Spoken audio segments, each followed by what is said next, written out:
Live from NPR News, I'm Lakshmi Singh. A funeral service is being held today for Secretary Colin Powell at the National Cathedral in Washington, D.C. Powell died last month of complications after a breakthrough case of COVID-19. Current and former presidents are among those eulogizing Powell and honoring his historic achievements as chairman of the Joint Chiefs of Staff and Secretary of State. He was the first African American to serve in those positions. In his later years, Powell acknowledged his distinguished career was tarnished when he publicly justified the war in Iraq with claims that then-dictator Saddam Hussein had weapons of mass destruction. That intel was later shown to be false, and Powell expressed regret. The U.S. is coming off a month of stronger than expected job growth. Welcome news to President Biden, as NPR's Windsor Johnston reports. President Biden says the latest jobs report is a further indication that the economy is on the move and continues to rebound from the pandemic. Speaking at the White House, Biden also said the figures are proof that his economic policies are working. The job creation in the first full 9 months of my administration is about 5.6 million new jobs, a record for any new president. U.S. employers added 531,000 jobs in the month of October. The unemployment rate has fallen for the fourth straight month at 4.6%, down significantly from January of this year when the rate was at 6.3%. Windsor Johnston, NPR News, Washington. Well, the president's domestic spending agenda still faces resistance in Congress, including from members of his own party. Today, he urged fellow Democrats to unite behind two bills, including one that he says will deliver on health care, child care, education, climate tax breaks, and other needs that directly affect tens of millions of people across the country, especially lower and middle-income families. Pfizer says initial results from a study of its experimental COVID-19 pill show it reduces COVID hospitalizations and deaths by nearly 90%. Where's NPR's Joe Palca? Pfizer calls its drug Paxlovid. It's what's known as a protease inhibitor. It works by blocking a key step in viral replication. The company tested the drug in people at high risk of developing serious illness from COVID-19. Half received Paxlovid, half a placebo within 3 days of symptom onset. Results from some 750 patients showed that the vast majority did not require hospitalization, but of those that did, nearly all were in the group getting the placebo, and all deaths were in the placebo group. The company plans to ask the FDA for an emergency use authorization for its drug. Joe Palca, NPR News. The Dow Jones Industrial Average is up 214 points since the open at 36,337. This is NPR News. Hiring picked up strongly last month. The Labor Department said this morning that U.S. employers added 531,000 jobs in October. Now that's a big increase over September's number, and it's better than forecasters had expected. The unemployment rate also fell to 4.6%. NPR's Scott Horsley's following this one. Good morning, Scott.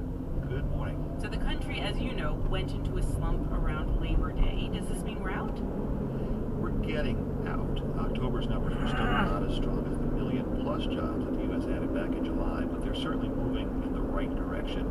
And the August and September jobs numbers were also revised upwards. A lot of this, Noel, has to do with the improvements in the health outlook. Coronavirus infections peaked in early September, and they fell more than 40% through mid-October when this job survey was taken. That late summer surge in COVID cases had really put a damper on the economy, and Federal Reserve Chairman Jerome Powell said earlier this week it's going to take some time to bounce back from that. We have to be humble about what we know about this economy, which is still very COVID affected, by the way. You know, a lot of what we're seeing in the last 90 days is because of Delta. We were on a path to a very different place. Delta put us on a different path. As those Delta cases have declined, people are getting more comfortable eating out and traveling. Bars and restaurants, which have been a good barometer for good and bad during the pandemic, added 119,000 jobs last month. But we also saw a lot of hiring in factories and warehouses. And we keep doing stories about employers who are desperate to hire people. What do these numbers tell us about how that is going? Well, there's still a challenge finding enough people to work. The labor force participation rate was flat in October. Almost 3 million people who left the job market during the pandemic have yet to come back. And that means employers are having to compete for the scarce workers who are available. They're having to pay more, especially in typically low-wage jobs like restaurants, overall, wages in September were up 4.2% from a year ago. And Powell says even with those increased wages, you're not seeing a ton of people jumping back into the job market. Right now, people are staying out of the labor market because of caretaking and because of fear of COVID. We thought that schools reopening and elapsing unemployment benefits would produce some sort of additional labor supply. That doesn't seem to have been the case. The supply chain bottlenecks also may be keeping a lid on job growth, but there was some good news here. Companies that make cars and car parts added nearly 28,000 workers last month. So that's awesome. If we want to talk about economic recovery overall from the pandemic, how important is the pace of job growth really? It's important. The U.S. still needs to add 4 million jobs to get back to where it was before the pandemic, and the faster employers can add jobs, the faster the country can return to something like full employment. There's a question about whether the pandemic has made lasting changes in what full employment looks like.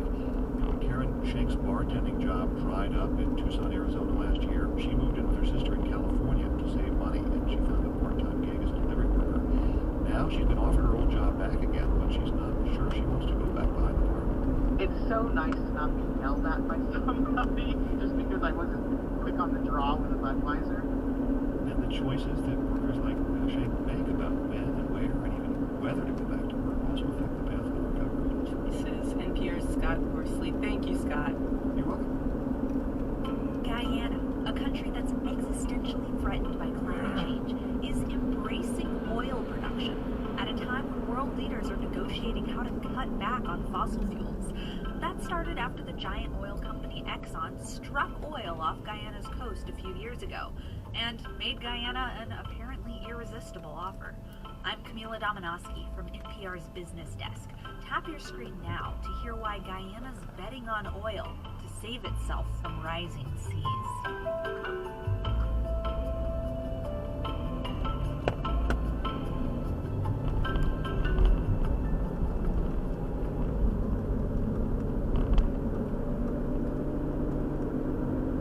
Nebraska's Attorney General conducted an investigation that found that Catholic clergy in that state sexually abused hundreds of victims, but the offenders can't be prosecuted.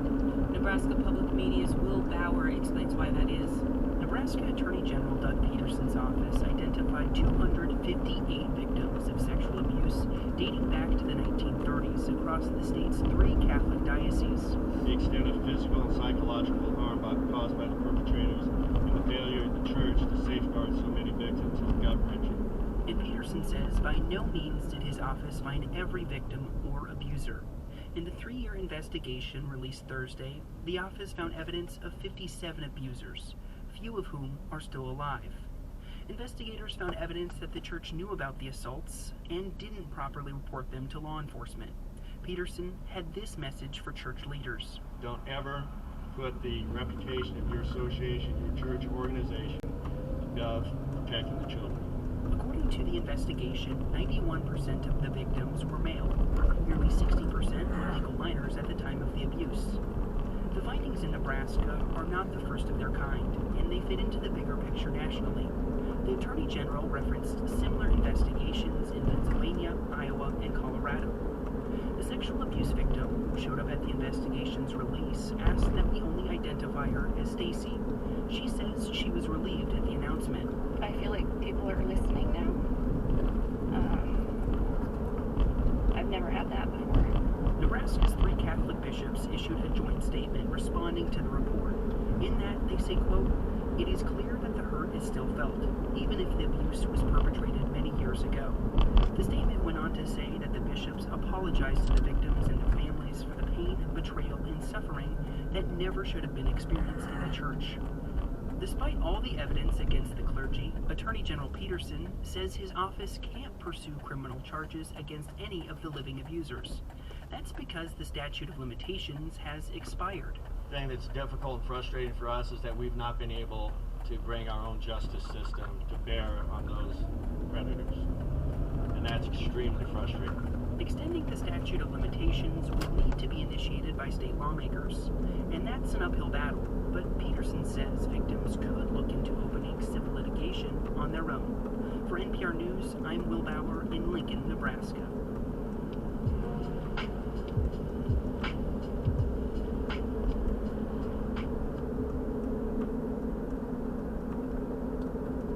pandemic story changes every day. So we've got you covered in Larry Mannel's daily podcast, COVID in LA. I wanted to know, is the virus going to go dormant? At LAist.com, on the KPCC app, and wherever you get your podcasts. We're all in this together.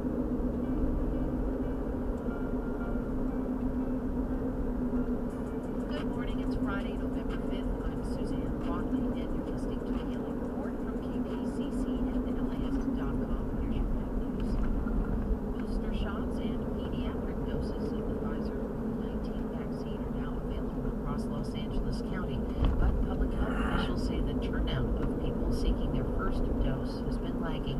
Fewer than 40,000 first shots went into arms last week, and inoculations were relatively low the week before as well. And there is mounting concern that the county could see a repeat of the winter surge unless more unvaccinated Angelinos roll up their sleeves.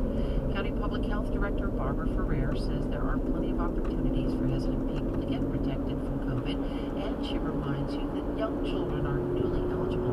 Vaccinated and unvaccinated individuals cannot afford to think of themselves as being on different sides here. We're all on the human side, and as a community, we share the goal of wanting to avoid another winter surge. So let's help each other do it. To date, about 72% of eligible LA County residents are fully vaccinated. About 80% have received at least one dose. Ferrer's comments come as the county begins its indoor drinking establishment vaccination mandate for customers and employees. It's now in effect at bars, wineries, breweries, lounges, and nightclubs.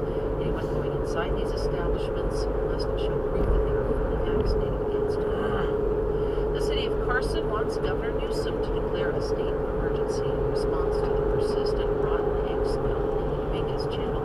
It's been a month now since residents there started complaining about the foul odor. Mayor Lola Davis Holmes says that LA County, which is leading the cleanup effort, needs help from the state to put a permanent solution in place. All this red tape and all these other agencies that LA County has to go through, it's just going to take a very long time.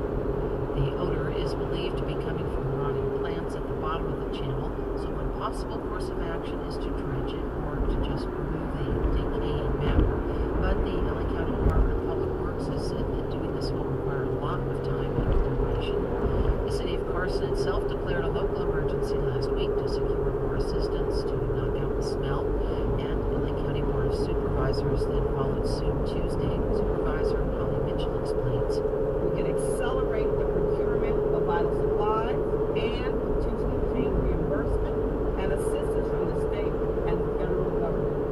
LA County has joined Carson officials in asking the state for help. The governor's office of emergency services says the administration is evaluating the request. Live music is making its way back into everyday life, and an Asian hip-hop label is jumping on that train. KPCC's James Chow reports 88 Rising is holding its Head in the Clouds Music Festival at the Rose Bowl. This weekend's festival marks 88 Rising's first big event since its move from New York to Los Angeles last year. Out of 29 acts, the biggest draws include streaming darlings Joji, Rich Brian, and Biba Doobie. The label is known for bringing the hippest Asian musicians to the States. Here's company co-founder Sean Miyashiro. You know, you can make a music video, you can make a song, and people can experience that. But nothing is better than like being together and like, you know, the physical experience, the offline experience. Live music is just one part of it. This festival is partnering with 626 Night Market and its food vendors to offer all sorts of treats from dim sum to ramen to boba. For KPCC, I'm James Chow. Here in Southern California, thousands of unionized Kaiser Permanente nurses and other healthcare workers are preparing to go on strike. KPCC's Jackie Fortier has been following the months of talks and reports that negotiations have stalled. Unions for nurses, therapists, and other health workers have officially given notice. That means more than 28,000 Kaiser employees in Southern California will go on strike in 10 days after rejecting a contract that includes a 2% raise and a lump sum amount. They say it's not good enough. When I saw this proposal, I was so disgusted. Charmaine Morales is Executive Vice President for United Nurses Associations in California and Union of Healthcare Professionals. The union is also objecting to a proposed two-tiered wage system. Kaiser is proposing lower wages for future workers that for people on the job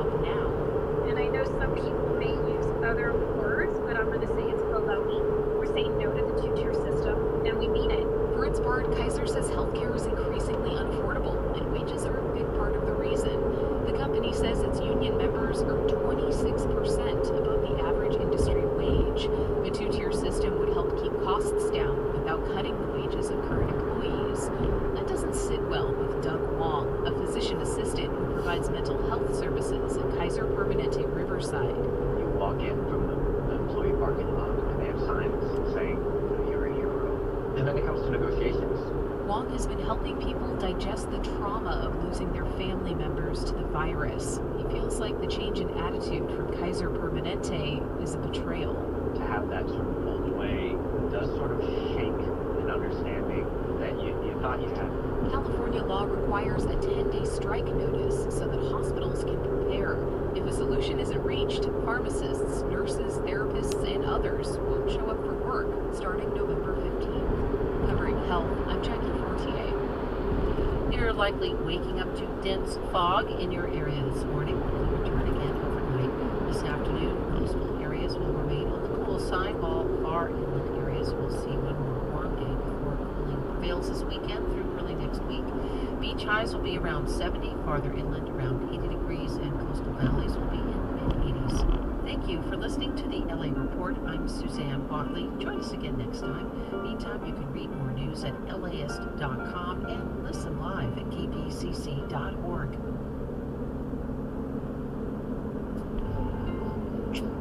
This program is made possible in part by the Corporation for Public Broadcasting, a private corporation funded by the American people.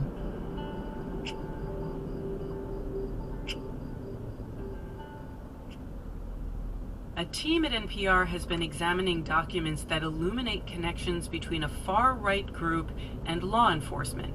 The group is called the Oath Keepers. Its closeness to law enforcement is no secret. Many members claim to be current and former U.S. troops or cops, and they vow to enforce their own interpretation of the U.S. Constitution. We're going to start with NPR's Odette Youssef. She covers domestic extremism, and she explained to me how NPR got the documents.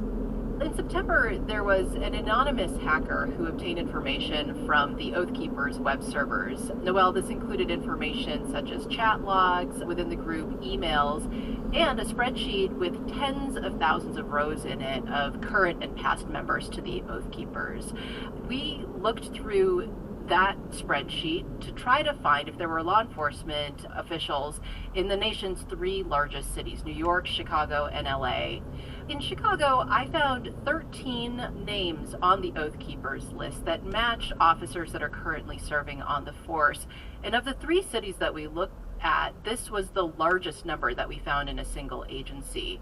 Now, those 13 officers spanned across race and ethnicity. There were some that were white, some that were Hispanic, some that were Asian and Pacific. Interestingly, 5 of them worked in training and support, which includes firearms training, Noel. I reached out to all of them. 2 of them spoke to me on the condition that they not be named, but they did acknowledge that they had in the past been members of the Oath Keepers. There were a couple of other officers who claimed that they had never signed up. And a couple of them actually had indications of their involvement with the Oath Keepers on their social media pages. You know, I was kind of surprised to see that there were so many in the Chicago Police Department versus what we found in New York and Los Angeles, but I also wasn't really that surprised given some of the particular dynamics that we have going on in Chicago with the city's largest police union. In the aftermath of the January 6th riot at the Capitol, the head of that union voiced support for the people that participated in the riot. Thanks, Odette. Let's bring in 2 other reporters who've been looking through these documents. Tom Dreisbach is a correspondent with NPR's Investigations Unit, and George Joseph is a reporter at member station WNYC. Hey, guys. Hi, Noel. Hey, good morning. George, tell me about what you found in New York. So we started digging into these records as soon as they came online, and what we found were there were Oath Keepers in a wide variety of public agencies. We're talking about state military agencies, courthouses, correctional facilities, and police departments. We even identified a specific state guard official who reports directly to the governor's office and had signed up for the group. Within the NYPD specifically, which is a far larger organization than the Chicago Police Department, we found 2 officers who had enlisted with the group. One, interestingly, is a firearms and tactics specialist. The other was in a specialized unit that polices protests here and has been accused of brutality against Black Lives Matter protesters. We contacted both of those officers, and neither would discuss their apparent ties to the group. But those findings did alarm many elected officials here, and when we broke the story back in September, New York City Mayor Bill de Blasio announced an immediate investigation. That was back in September. What's the status of that investigation now? The department says that investigation is still ongoing, but they've noted to us that they haven't found that these two officers have current active participation or ties to the group. But what's important to note here is that this is an internal NYPD review, so this isn't necessarily an independent investigation by an external agency. Okay. Tom, out in Los Angeles, what did you find? We found 3 people within the Los Angeles County Sheriff's Department who appear to have connections with the Oath Keepers. One of the 3 had posted on Twitter links to the group's website. The other 2 had stated, according to the Oath Keepers data, that they work in training. One is a firearms trainer, the other had worked within the custody training unit, according to this data.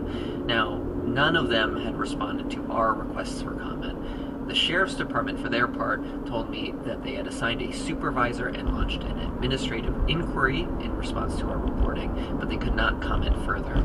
I also spoke to the County Inspector General, as well as the chair of the Civilian Oversight Commission for the Sheriff's Department. They told me that they were very concerned by what we found, but not surprised. The department has dealt for years with allegations that deputies have formed subgroups, also commonly known as gangs, that have engaged in racism and violence. And I spoke to Priscilla Ochen, who is the head of the County Civilian Oversight Commission. Here's what she told me. So we have a problem with white supremacy in the LA County Sheriff's Department. We have a problem with white supremacist gangs. And the sheriff who's tasked with managing this department has looked the other way. The Sheriff's Department has dismissed those concerns as overblown, but experts say in general this is a nationwide problem with sheriff's departments, where sometimes these departments can see themselves as above the law. Okay, so police officers in New York can't knowingly associate with groups involved in criminal activities. The Oath Keepers were participants in at least one criminal activity that we all know about, the January 6th insurrection. And Tom, I know that the investigations unit has been reporting on what members of that group were doing on the date. What were they up to? Federal prosecutors have alleged that more than 20 members of the Oath Keepers, or people with ties to the group, conspired, meaning planned over a period of weeks and months to take part in the attack on the Capitol. They particularly cite military-style planning, bringing weapons and armor to the Washington, D.C. area ahead of the attack on the Capitol, and military-style tactics to breach the Capitol during the day. Let's bring Odette back in. So Odette, your job is to look broadly at domestic extremism in this country. As you're hearing what Tom and George found, combined with what you found, what are you thinking? You know, I think what we're seeing is that the reach of these extremist organizations into our law enforcement agencies is a problem that agencies will need to confront. And it speaks to the patchwork system of law enforcement that George alluded to earlier. There are nearly 18,000 law enforcement agencies in the U.S. and no standard for what to do with officers that affiliate with extremist groups. I spoke with Sue Rahr. She's the former sheriff of King County, Washington, and former executive director of the Washington State Criminal Justice Training Commission, about how tricky it is to confront this issue. Let's listen to what she said. How do you balance an officer's freedom of speech, freedom of association, with the need to maintain public trust and to ensure that they're delivering constitutional policing? It's a difficult balance. But it's a really important issue to confront, said Rahr, because, for example, Noel, one officer that I was able to speak to in Chicago who was an Oath Keeper, he told me that he believes that Black Lives Matter should be designated a terrorist group. Now, when that's the mindset of some of your city's peace officers, Rahr says that should cause some concern about whether they are equally applying the law to all residents of the city. And ultimately, that kind of bias could undermine public trust in law enforcement. Okay.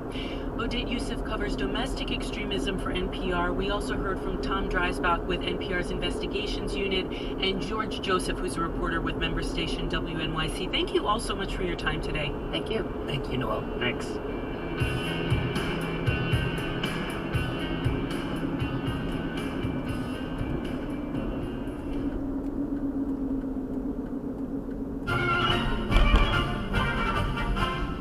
It's the NPR Politics Podcast. I'm Asma Khalid. I cover the White House. I'm Miles Parks. I cover voting. And today on the show, we've got a special episode. We're talking about one man who became the face of free and fair elections last year, Brad Raffensperger, the Republican Secretary of State in Georgia. You all probably remember hearing his name frequently during the 2020 presidential election. He was the man in charge of making sure the state's election happened without a glitch.